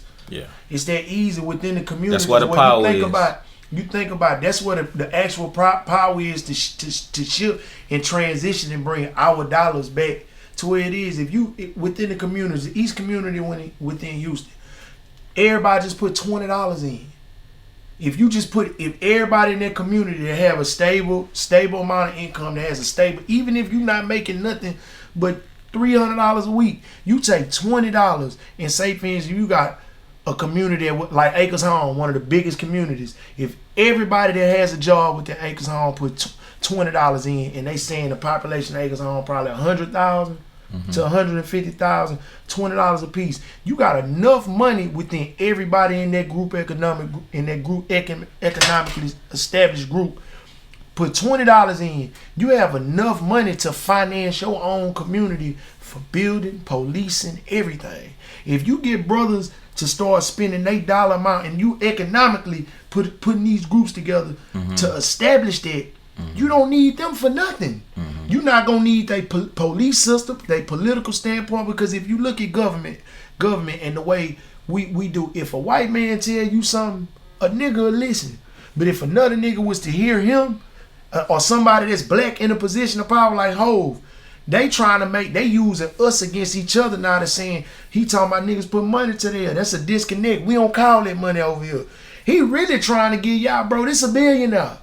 Now, you gonna listen to a nigga like, I love Boosie, I love all these cats, but it wasn't an offense, bro, this $1 billion now. Why am I, a brother sitting at the bottom, gonna listen to a nigga that ain't even made it past a good 5 million? This a billionaire telling me.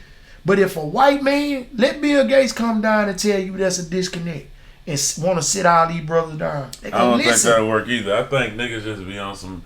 I mean, somebody said something like, niggas proud to get their first 100,000. I mean, I get it. I understand that. You know, I ain't tripping on that. You know, it ain't nothing that's just a big issue like motherfuckers making it. Yeah. But, you know, at the end of the day, though, I think niggas right now is spending their money fast as they getting that shit, though. You know what I'm saying? And that's the issue. I think Keep up. I think to try to shine and keep it, nigga. But that's my thing. Once again, it goes back to, damn, man, how much is this jury man getting, and where is he bringing all his money to? Right.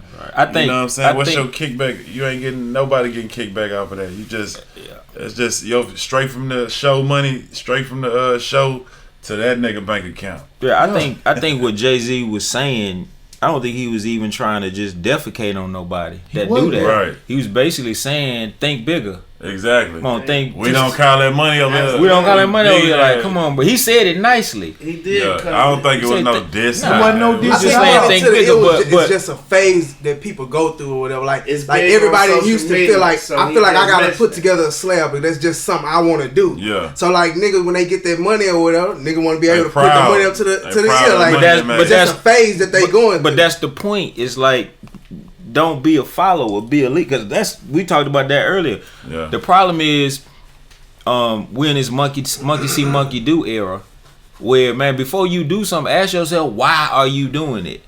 And 9 times out of 10, if you putting money to your ear, it's because you saw 50 Cent do it. You saw Floyd do it. It was funny, you know. And, 9 times out of 10, you know what we do it for? We do it for attention, but we trading attention for respect. You understand what I'm saying? That's what a problem. Like you.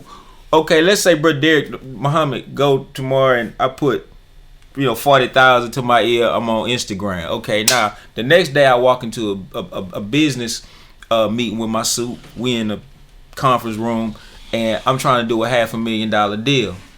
Okay, the dude if somebody pick up their phone and just happen to go to my Instagram page and see me buffooning with, they like, oh, okay, his priorities messed up. You gotta think bigger. Be serious about what you're doing. I think that's basically what Jay-Z was trying to say.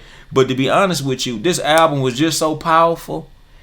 He making it difficult for people to move. Like, for instance, let's say I had a record about to come out called "Put Your Money to Your Ear." It's hard for me to put that record out now. Mm-hmm. Yeah.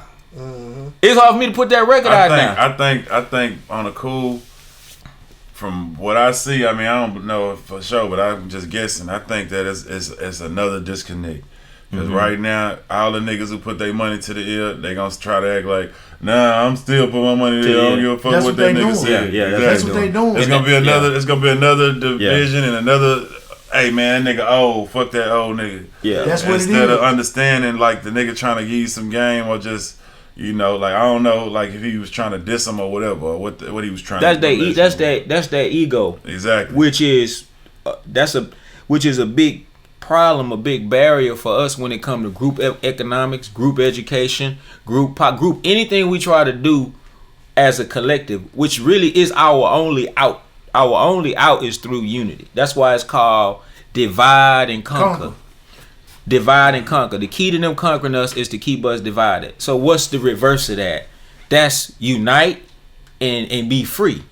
Like, we not free right now. Like, people don't understand the difference between emancipation and freedom. You had what they call the Emancipation Proclamation. Okay, that's what Abe Lincoln gave us. Abe Lincoln owned slaves. Abe Lincoln said during the Lincoln-Douglas debates, listen, if I could preserve the Union without abolishing slavery, I would do it. The only reason I'm abolishing slavery is to make the economy in the South weak. They making too much money off them niggas dying now. And if we go to war with them, you know how they say you got to have your money right when you go to war? I got to disturb their money. That's it. But other than that, he didn't care nothing about us. But the word emancipation means to be free from somebody's hands, but not from their control. See? So they freed us from their hands. Like, we walked off the gate of the plantation, but we didn't have nowhere to go. So a lot of our ancestors just came right back. Why? Because we were still mentally controlled. Under their control. Yes. You still under their control. But what we got to go after is freedom. And the only way for us to get free is for us to do it together. You know why we got to do it together? God damn it, because they doing it together. Exactly. Every culture. Yeah, every other. Listen, every NBA owner don't get along. They don't. They can't stand one another. But they get together for that dollar. But But Slim when- made that point on social media the other When week, they and it's sit the at truth. that table, You go to the hood, huh? You see white folks in a white neighborhood. They got white stoves, white people. They shopping with each other.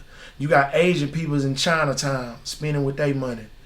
You go to a Hispanic neighborhood. You know that's Hispanic everything. You go to a black neighborhood. You got chinks, white folks, Mexican, everybody in their hood. But then they not even spending. It'll be a black store right here. They not gonna even spend with that black man because the crab in the barrel mentality supersede them from even wanting to spend $1 on him. Because if I spend $1 on him, I'm making that nigga more richer than me. Let me go spend with them.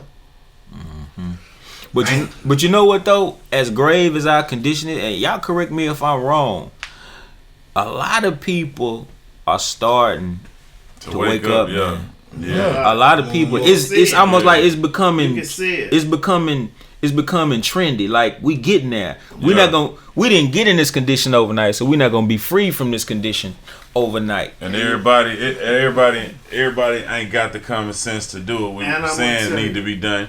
So it's gonna be a lot of backlash with, it's just motherfuckers say ignorant shit to try to sound cool and try to talk motherfuckers out of being, a motherfucker who know they can't sit there and come together and run no business or try to talk down on somebody who can, or try to talk somebody out of it who can.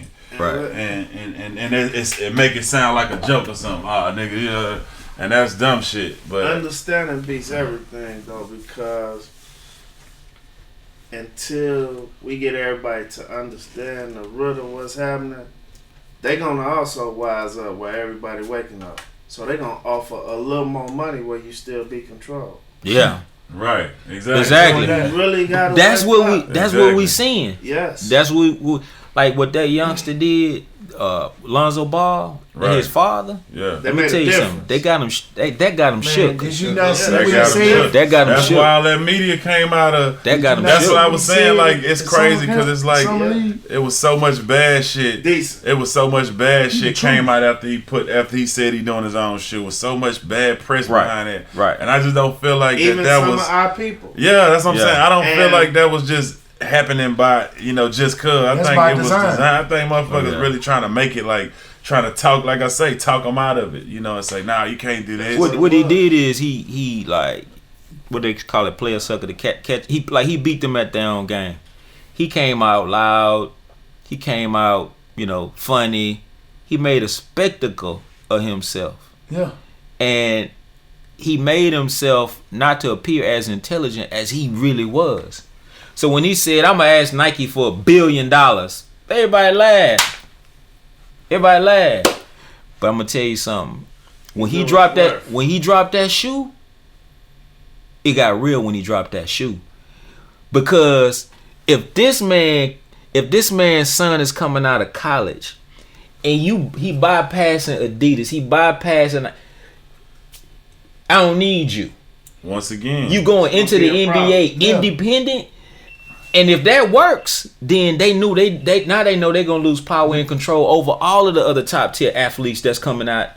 The relevance is exactly. over the That's years. exactly That's what the I truth. said. You- That's exactly yeah. what I said. I said, man, if that shit work, it's gonna fuck Nike up. It's gonna fuck Adidas up. It's gonna fuck everybody up. Because once a motherfucker see it can be done, Right. Everybody gonna do it. And then that's what I'm saying. Once again, we talk about the money of it.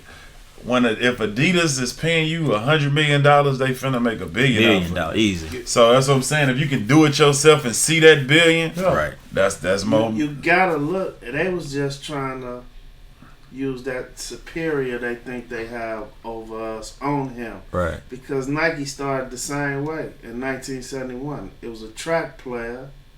He got with him, and that's how that shoe took off. Exactly. Mm-hmm. They started the same way dude is Exactly. doing with their son. But they use so many players that's right in the NBA to try to discourage him. Not only from that, even making it happen. You know what then the three power companies came together and tried to shut it down. They tried to shut it down. What's got him extra shook right now is he went to that summer game and balled.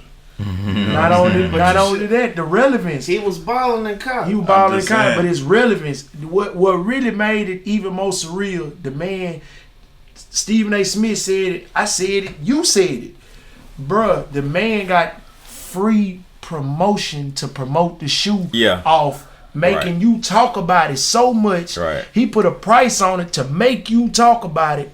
And when it turned around and you start seeing key players and big up people support what he doing, the man was on you talking about it so much, and that's the thing what make things hot nowadays. He made the relevance of it in the conversation so popping. This was the only thing you was talking about. Now he there, and he said just not yesterday or Saturday. He said, man, I done took him as far as I can take him now. He in the right hands, in the right system. Now I'm finna show y'all. I'm finna do this 2 more times, and he doing it right now. But he's branding his kids and using his kids the way they should be used as tools to get them in a position to help each other. They getting up to the mountaintop, pulling each other up. Yeah, but and making that using it as relevant. But see, he introducing a mentality into the NBA that they scared is gonna go viral among the other players. All sports. That's what they he's breaking it. Listen, look, okay, if 70% of all professional athletes end up broke, you already know what the game is. The game is, okay, come on, join my team, get you a shoe deal. Here, we're gonna pay you $15 million up front. But yeah, let me introduce you to my Jewish lawyer. I'm gonna introduce you to my Jewish and you don't have to be Jewish, he could be white. Sometimes he black. Let's just keep it real. What do you call it? A business advisor. Yeah. And they robbing you little by little. You've been playing football all your life. They know you ain't all that smart because you didn't have 45 concussions, and I'm not even mocking or anything like that. But they see you as a money tree, and by the time your career is over, the plan is for you to be broke. Exactly. And for them to send their children to Harvard so your children can go to their children and ask their children for a job. Same motherfucker. I'm going to sum it up. It goes back to what we was talking about at the beginning of this conversation. He bumped his head, so he just making a way so his kids don't have to bump their head. Exactly. He come out the league. It goes back to what we was talking about earlier. Yeah. He already been through that. Yeah. He got my support. He got experience, man. Experience the best teacher in anything. If I fall, and I tell you that's the whole point. Even with the Jay-Z thing, if I done bumped my head and I made it to the mountaintop, and I tell people that all the time, why listen to somebody that ain't done it? Right. If I done done it, and that's the problem with these youngsters now. If you got the money, they just gonna listen to whoever got the money. But you gotta think, every crackhead wasn't no crackhead forever. So if he telling you something, you gotta won't even listen to a smoker. Yeah, man, don't go doing that, youngster. You do this here, man. He listening to you. You broke. You on drugs, fool. He done been through it. Right. He know. I say that all the time. He know what not to do. He know what not to do. So why listen to somebody? You got a lot of youngsters that just stumble up. Like look at all the young cats now. They have so much abundance of money that they don't know what to do with it. Everybody just going straight to the jeweler. Bro, I'm looking at these boys buy $100,000 chains every 2 days. Something else is, that's what I'm saying. That's what I'm talking about. This dude, the new dude who got all them young rappers. The jury is at that's who it is. He getting that check right He getting a monster check. He getting all they show money. He getting all they everything. Yeah. And that's just crazy because he ain't us. So they just doing all that work and just giving it straight to him to wear a chain. To wear a chain. And the cold part. But the thing is, they'll look at a nigga like me and say, yeah, whatever, you did the same thing. And I did. You know what I'm saying? I promise I did. And still probably will do dumb shit. You know what I'm saying? I'm just looking at it like that and just like, I want you to be better than me. You know, it is. I made that mistake. Or just I just want you to see. You know, even if you don't all the way listen to me, like, fuck it, you won't change. I just want to put it on your mind. But I try to do simple as I told you this weekend. I just looked at the quality. Yeah. Like your quality was even different from what they paying now. Yeah. it's longer, the quality different. Exactly. You got more for your money. Right. You know what I'm saying? Exactly. Yeah, man. And then like niggas don't know diamonds. Niggas ain't been to diamond school, so y'all just go get these motherfuckers whatever they say. That hit the light. You give them whatever they say. You don't know what you paying for. You don't know what you get. These personalized chains, you ain't getting no money back for that because they gonna say they had to melt it down and take a 80% loss on that shit. And the cold part is these diamonds up. Diamonds ain't even worth more than gold. And from the beginning of time, man, gold holds so much value because countries is built off that. The richest part of our country, Fort Knox. They don't talk about you. Gold worth so much more than a diamond. I found out to make that diamond shine like that, you take away from the value of it. Because diamonds don't come out sparkly like that. Yeah. You know they do that with a machine. They create the clarity with a machine. I think what I try to do is I try to do my best to paint a picture to the youngsters to show them how they being taken advantage of. Like how you getting got, how they making a goddamn man. They making jewelers a don't like me because they don't. They'll tell leave Slim at home because I'm gonna go in there and tell them, man, fuck that, don't do this. That motherfuckers probably ain't. You know, I'm always trying to look out for my homeboy before I look out for motherfucker. Period. You know, and then fuck them in their face. I tell anybody that whatever it is, paint, whatever it is we talk about, I'm always trying to look out for my people before anybody else. And everybody else doing it. That's how it gotta be. Yeah, you know what I'm saying? That's how you gotta be each other. Yeah. That go back. You know, all of them here fuck with each other, and they play like they acting as if they not cool. From a Johnny Dane to King Johnny to Emmett, all these niggas act like they not cool. You niggas is in cahoots, man. Yeah, I mean, now Johnny and Emmett don't like each other, kid. But at the end of the day, bro. But at the end of the day, they worked in the same shit. Emmett used to work in King Johnny shit back when I was young, and Vinny was out at the on the one on the north side. Same thing. You'll see the Rudies branch off and get their own motherfucking shit. They all out that jury and shit. Yeah, and then all them. Yeah, they don't act like that with us. Yeah, to keep the money coming. They to them. know how to stick together. Yeah, but at the end of the day, man, I'm just saying, like, I ain't hating on them jewelers. You know, like, you know, do whatever. I'm just looking at the big picture of what niggas fuck money out for them, and that's jewelry, cars, houses, all these big ass them rappers getting them big ass houses and renting them. That ain't no move out that motherfucker. That ain't no investment. That's empty money. Yeah, shit crazy. Rent on that ain't making them no money. Man, anything ain't making no money. It's a whole entire industry where people making millions every year off of exploiting athletes and entertainers. Exactly. Because they know that as soon as they get that money, they gonna spend it. You make sure you gonna be the one that they spend that money with, whether you're a jeweler, a realtor, but then it don't stop. Or whatever. The finesse on black people, it don't stop. You go to a white people club, valet $10. You go to a black people club, $100. You go to motherfucking anything. Wow. We went to the club the other day in Miami. This motherfucker told us $6,000. $59.40. $59.40 because we had jewelry on. It looked like, you know what I'm saying, like wait. He told us $6,000. I say, nigga, what? The bar ain't even worth that. That's what I'm saying. But yeah, we went to another club down the street, spent what, $2,000. Well, after we told him straight up, bro. Nah, I said, man, I'm not gonna pay you no $6,000. They stopped us $4,500. Like, nigga, let us buy what we want. We ain't even drink that much liquor anyway. We ain't even. If we buy that much liquor and that's what it takes for us to get drunk, cool. But we not finna drop. That's an insult to your intelligence. We went to the white club and they said we would give y'all a bottle. You know, just pay for everything after that. Exactly. That's we crazy. spent $1,000.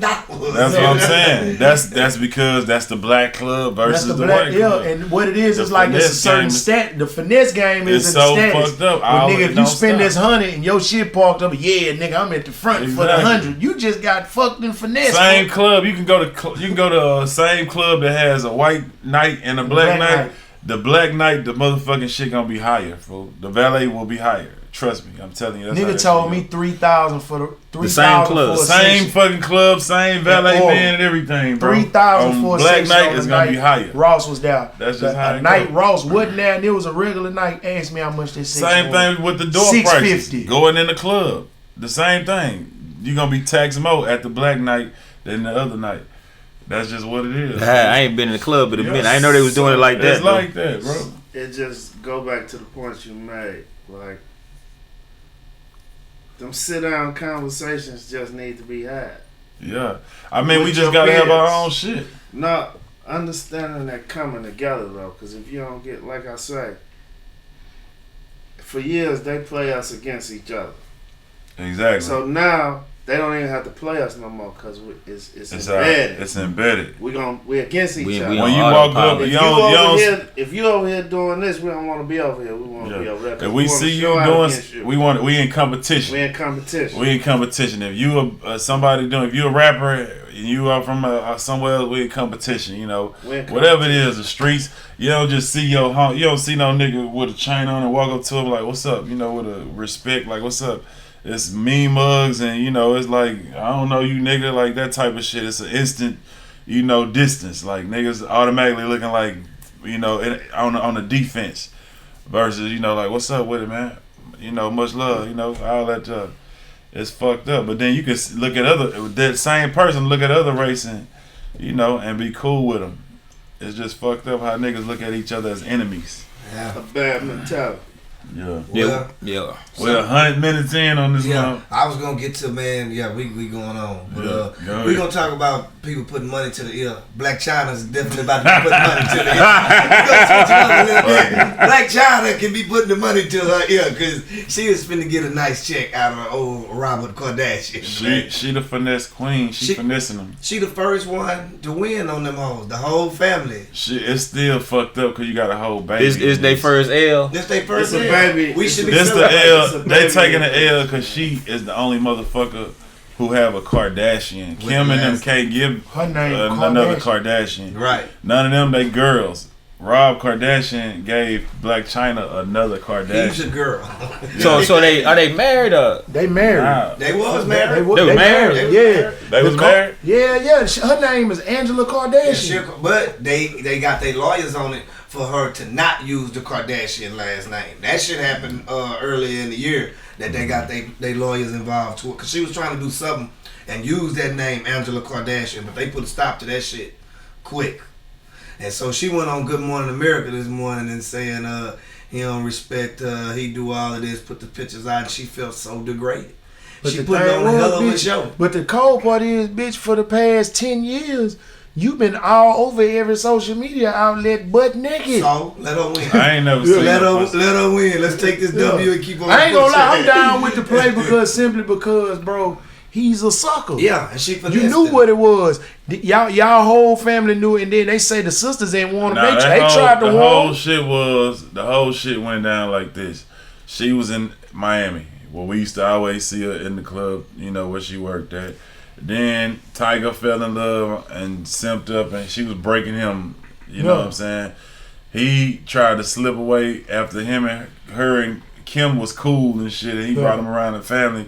He started knocking out Kylie. Yeah. She had to feel disrespected. Like, Yeah, oh, this so nigga- now and that- then Kim and y'all gonna just shit me and push me. She's finessed the brother who's the weak. That Like, is. weak link. you know what I'm That's saying? exactly how it went. And got him, got the baby, broke him. You know what I'm saying? Like, in that whole world, she's the queen. She the queen. A bitch who sell pussy looking at Black China like Jay-Z. You is You gone. know what I'm saying? I don't understand why nobody's surprised though. Like, Yeah, exactly. everybody knew it was coming. Exactly. I seen the This- whole play from this the was some- beginning. It was the livest play ever ran. That Now, just this ran my a thing. Phil Jackson play. Do you think she cut herself short? Should she have played him for about 4-5 more years and got more? Now it's a cap. She gonna get the child support. She gonna get the settlement off of that. Do you think she should have played him for about 3 to 5 more years, just fucking him like she, you know? That's all she won't? gonna need. Cause I think a lot of people fuck it's themselves. a baby involved, man. That's what I don't like. I don't never like It's- bringing it's a humans child, into it's- childish games like this. Like it's too many guys. And she ain't love him to have that baby with him. That was Nah. a check. That's what I'm saying. That ain't cool. I just think But she so. gonna be straight in either way. Either He way, gonna though. be straight. Or He ain't going broke. maybe he ain't going broke because of the mama, but will she always Exactly. be straight and fuck off the money off? She gonna be. That's the question. That's Is the question. she gonna spend the money Is she with the gonna- jewelers like everybody else, That's what or I'm is she saying. or is she gonna build something? She was Yeah. over there trying to buy 200,000-300,000 worth of jewelry. She was trying to break him though. Right. That wasn't but her money. I think she could have bought something different. She was trying to get that. She probably thinking like, I'm gonna get this and it's gonna be some value, but I can sell. But I thought she was buying it for the side nigga. Nah, well, I don't know. Maybe. I mean, I'm just saying shit. I don't know. I'm thinking it, looking at it in a finesse way. I'm feeling like she just trying to get She ain't out. nothing but a ginger off a casino. That's it. That's all ginger she was doing. off casino. And and a lot of people fuck themselves out of Ben Baller. He should have kept shut too, because the next she gets some more money. She ain't buying no jewelry from him. Right. He just lost his leg. Right. Yeah, for some attention. Not only they trying to be loyal to the Kardashian shit, because they spend so much money with him the way he feel like he ain't giving a fuck about no. He ain't giving a damn about no Black China. And the side nigga too. He hold up and tried to get at Rob to go against Black China. When all the side niggas start becoming suckers. I don't know. that was weak. They talking about, hey, we can play her, we can do this, and sending Rob text, nigga. Fuck China, get your money and stay out the way. It's crazy, what y'all man. say about Harden? Harden got that big ass chick. Boy, end up worth 560. After Damn. Adidas and the After Rockets. it, 560. I salute him. That's a boss move. You can't knock that. Yeah, The richest motherfucking payday ever. We just need So that his ring so now. his so his contract is worth more than Curry's. It ain't even it's not really. $228. It's an extension. He was already okay. up for like it was 56 million, and what It's they probably- did, they added. It's probably gonna be beat, but yearly, you know, like a motherfucker like LeBron signing yearly deals probably gonna get more. Next year, Chris Paul, LeBron, Carmelo, Yeah. all them. It's like 10 players. Yeah. Next year is supposed to be the cap. You know, for the last 3 years, they done went up. Next year is the cap, so the NBA ain't gonna share no more money. And next year is like 10 of them up to get it. Yeah, so they all finna get a bunch of motherfucking money, but that's what I'm saying. In a business mind frame, you always gonna understand that if a motherfucker giving you $200 million, they finna make $2 billion off your Especially that True motherfucking ass. story. No. They finna make $2 They billion at making least. 10 off each motherfucking Just million. know that they had this Still rolled out. slaves, but hey, they getting Yeah, I mean like 200 or something million, you can't knock you can't that. knock it. But at the end of the day, But you I mean, gotta look. ain't nobody finna start the NBA, so you can't knock a ball player who taking advantage Right. or whatever. Get his money. But I'm just saying though, think about that though. Just have it on your mind, like I be having on my mind. Shit. That's When why if a you gotta motherfucker- salute the ball. And everything in record business, if a motherfucker trying to give you $100,000 record deal, he know he finna make $1 million off of you, man. And that's just what it is. Just know That's that. what it is. Well, And that Well, is. what you got going on, man? What's coming up? Oh man, this weekend I'll be down in Miami, putting in some work there in Miami. Man, I really love what the Boss Life Foundation is doing, and I like to really partner with y'all on this, and encouraging our young people to learn how to do something with their hands. You know how y'all had the ball. I didn't get a chance to make the ball. I think I was out of town. Yeah. And I was raising money to get scholarships to send brothers and sisters to trade schools. Right. Man, I think that's something that we really need to join forces and work on together. Just first and foremost, just getting the message out there that we got to get back to learning how to do something with our hands other than play with these doggone phones. A 4-year degree right now is less valuable Than a in your trade, hand than a trade right now. Like I right see now. some motherfuckers. Yes, sir. I talk about Bill. Bill is a dude who do airbags on the north side. He say his story. He a white dude. But his story was he used to live where his shop at. He said in the 90s, he bought that motherfucker. It's just so dope, man. He got every tool to build any fucking thing for a car, and I've been sending them $10,000 a month. Mm-hmm. So that's just me on my car. So that just lets you know what a motherfucker can get. Fuck rap, you know what I'm saying? Fuck all that. You can do this forever too if you got all the tools to. Right. If you was that motherfucker who can put these bags on my shit and fix the car up to the top, and you know that's just money like a motherfucker you could be making without having a skill of being a rapper or you know what motherfuckers think you gotta have to be successful. You know what I'm saying? You could be a motherfucker make $100,000 a month. Yeah. Billing shit. Yeah. I was what was I? I was in some city speaking, and I asked a room full of youngsters. I said, "How many of y'all want to sell flowers when you grow up?" Not one hand went up. Then I had them Google like the flower industry, and I think it was like I don't know, 4.2 billion dollars. It might have been more than that. But when I showed them how much money people make every year selling flowers, then half the room hand with them. But it's just not something that you think about. Exactly. How much money these people are getting. Right. We still turning our children into educational crash dummies, telling them that if they go to school to get a college degree, that's going to be the key to their success. And it's just the exact opposite. That's to go work for somebody. That's to go work for somebody. And you lucky if you get an opportunity to go work with somebody because of the way the job market looking. See, Donald Trump said that he's going to come in and he going to bring back jobs. Then he revitalized the coal mining industry, okay? So he brought them jobs back. But how many black coal miners do you know?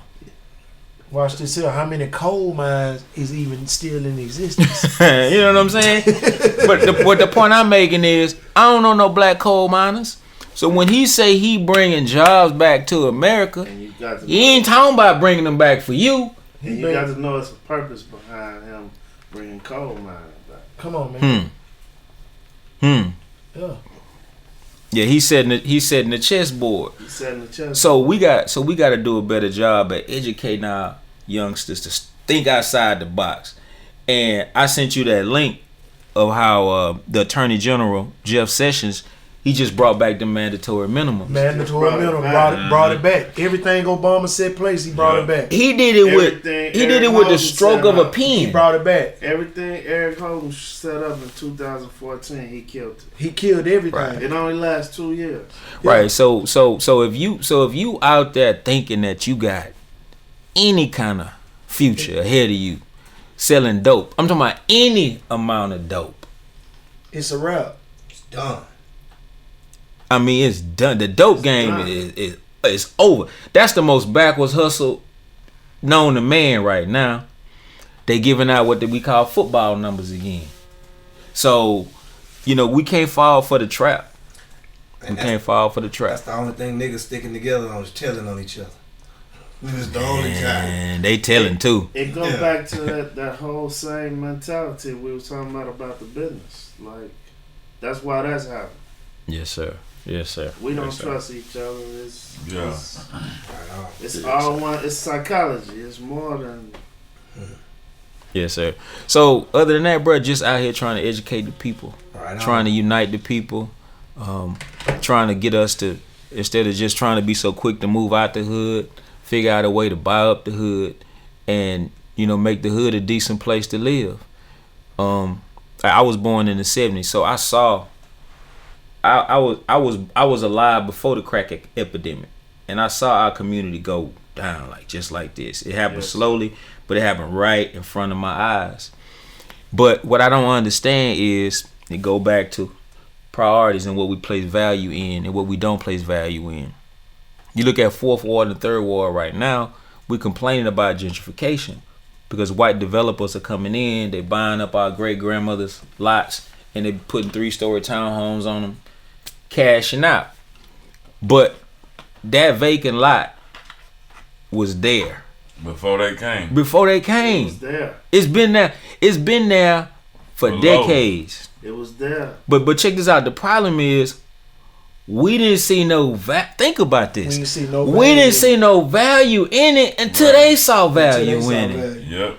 And that go back to me telling you, like, all them stores that they got in our hoods, you see, they not selling them back. No, they not. They'll give them to the next generation that's coming, and the younger Chinese will own the store in the hoods before they sell them back to us. We actually rode around 15 years ago and looked at some of them lots and property. Yeah. Before all this townhouse was built around downtown. Yeah, we got to get on top of it. We'll definitely beat up, man. Do some things in the future. We got July 22nd. We in Chicago. We bringing the Boss Life Experience out there. What's the name? The name? What's the name of the store? Well, we get that together. We still got Boss Life Construction, Boss Life Bill, BossLifeWorld.com. We got some new tanks and shorts dropping this week. What else we got coming up? Car show. We'll have the merch there. We'll be at 8-1 to July 24th. selling the merch over there for the Screw Fest at the A1 Brewery. And the spot in Chicago is Flea Club, 121 Southwestern Avenue, Chicago, Illinois. Meet us there 2 to 5. And we out here. And that is. You tuned in to the Connect. Yeah.